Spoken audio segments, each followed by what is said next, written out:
Created by Corone when she was the evil astronomer, the Psycho Rangers were programmed with overwhelming hate for all things Power Rangers related. Now, the Psycho Rangers were eventually defeated after several grueling battles with the Rangers, and at a personal cost of one of their own later down the line.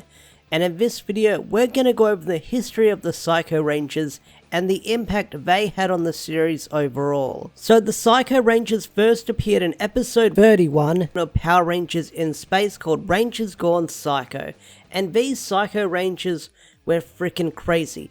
They were homicidal, evil clones of the In-Space Rangers set on destroying them, and they weren't to be fucked with. They knew their moves, they knew their fighting styles, they knew their morphing sound. The Psycho Rangers were the powerful set of monsters or villains we had seen so far in the series. They had the Rangers beat at every point in every match. It looked like there was no beating these guys when they first appeared on the scene. So, Astronomer created the Psycho Rangers to kill the In-Space Rangers, along with draining power out of Dark Spectre. So, it's sort of this double-edged sword where she's got these monsters who can kill her enemies, but also weaken Dark Spectre so she can eventually overthrow them, a part of her evil plan. It's a weird, complicated plan, but it makes sense when you watch the arc and sit down and watch the show. It sounds weird, but Astronomer had a plan with the Psycho Rangers. So, the Psycho Rangers were unbeatable at this point. They had the Rangers beat at every turn. They were faster, stronger, smarter than them, all that stuff. And it seemed like nothing could defeat them. Even with different Ranger strategies like fighting different colors, that didn't seem to work either. These Psycho Rangers were powerful in every shape and form. But there's one thing that destroyed the Psycho Rangers that wasn't the Rangers, and that is their ability to not work together. Now, there's one thing that the Psycho Rangers didn't own that the Rangers had, that is the ability to work together and use teamwork, because the Psycho Rangers, they did not rely on teamwork to defeat the other Rangers. They wanted the glory and the kill all to themselves, and that's what led to their downfall eventually. Now, what's really cool about the Psycho Rangers is they all had their own monster form when they were destroyed. Like, they could turn giant, they'd have their own monster form.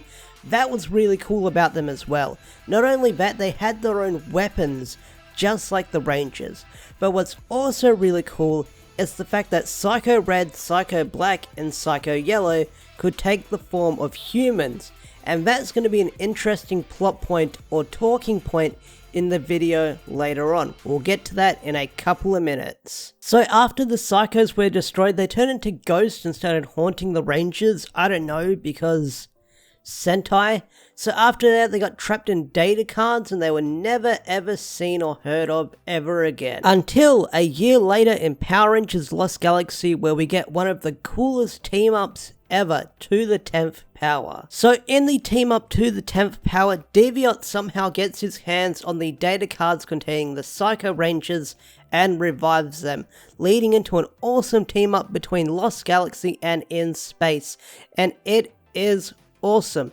After that, things get even more crazy where Psycho Pink survives, hacks into the network, gets information on the Savage Sword, and manages to kill the Pink Lost Galaxy Ranger.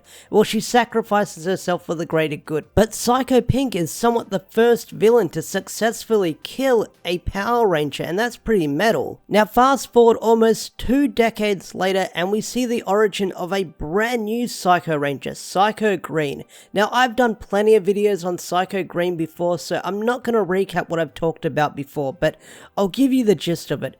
He's an old Power Ranger that betrayed his team and turned into Psycho Green, becoming the first ever Psycho Ranger. And this sort of sets up the next thing we'll be talking about in the video. So you know how a couple of minutes ago I talked about the Psycho Rangers having human forms just a couple of minutes ago? Well, they kind of were humans, or humanoid aliens, or humanoid beings that Astronomer kidnapped and turned into the Psycho Rangers. And this is one of the topics in Power Rangers the Psychopath graphic novel. Now, if you've read the Psychopath, I'm not going to go too deep into detail with it. I'm going to go over the major plot points or the major key factors in the Psychopath of what I'm talking about, because that's a story within itself I think you guys should check out. It's definitely worth a read, but it shows that the Psycho Rangers weren't these monsters or villains created by Astronomer to kill the Power Rangers. they were normal human beings or normal people that she brainwashed and turned into the Psycho Rangers. So yeah, it kind of changes the mythos or the lore of the Psycho Rangers for the better or for the worse, like it or not. But if there's one thing that the comic did give us, it's names for the Psycho Rangers. Psycho Red being called Virgil, Psycho Black being called Photon, Psycho Blue being called Axe, Psycho Yellow being called Yellow, Psycho Pink being called Nokria, which is a anagram of Corone, and Psycho Green's name we knew the whole time, but his name was called Trek. So yeah, because the Psychopath is post-Lost Galaxy, the comic ends with the 5 Psycho Rangers out in space doing their own things, having space adventures as a family. So that's one of the other controversial things about the Psychopath. It's because they were redeemed at the end. But that's a story for another day, or maybe for a different video entirely. So yeah, that's the history of the Psycho Rangers, or Psycho Rangers Explained, whatever you want to call this video. But overall, my thoughts on the Psycho Rangers, they're some of my favorite evil Power Rangers we've gotten in the franchise.